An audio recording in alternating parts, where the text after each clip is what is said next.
ভারত পাকিস্তান সীমান্তে সাম্প্রতিক উত্তেজনা ও কাশ্মীরের সন্ত্রাসী হামলার পর এক সপ্তাহ স্থগিত ছিল আইপিএল 2025। অবশেষে 17ই মে থেকে আবার শুরু হচ্ছে এই জমজমাট লিগ। বেঙ্গালুরুর চেন্নাস্বামী স্টেডিয়ামে স্বাগতিক রয়্যাল চ্যালেঞ্জার্স বেঙ্গালুরু মুখোমুখি হবে গতবারের চ্যাম্পিয়ন কলকাতা নাইট রাইডার্সের। তবে ক্রিকেটে ফেরার আনন্দের মাঝেও সাবেক ভারত অধিনায়ক সুনীল গাভাস্কার দিয়েছেন এক আবেগঘন আহ্বান। তিনি চান বাকি ম্যাচগুলোতে যেন আনন্দ উল্লাস বা উৎসবের রং না মেশে। উপযুক্ত মর্যাদা দেয়া হোক কাশ্মীরে নিহত সেনা সদস্যদের পরিবারের প্রতি।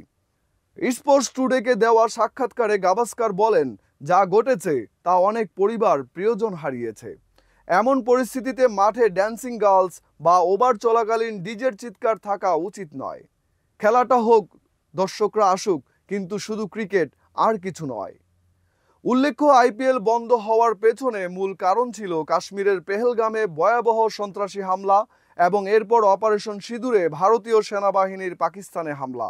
এই প্রেক্ষাপটেই গাভাস্কারের মতো কিংবদন্তির আবেগঘন বার্তা যেন মনে করিয়ে দিচ্ছে, কখনো কখনো ব্যাট বলের উত্তেজনাকেও ছাপিয়ে যায় বাস্তব জীবনের বেদনা।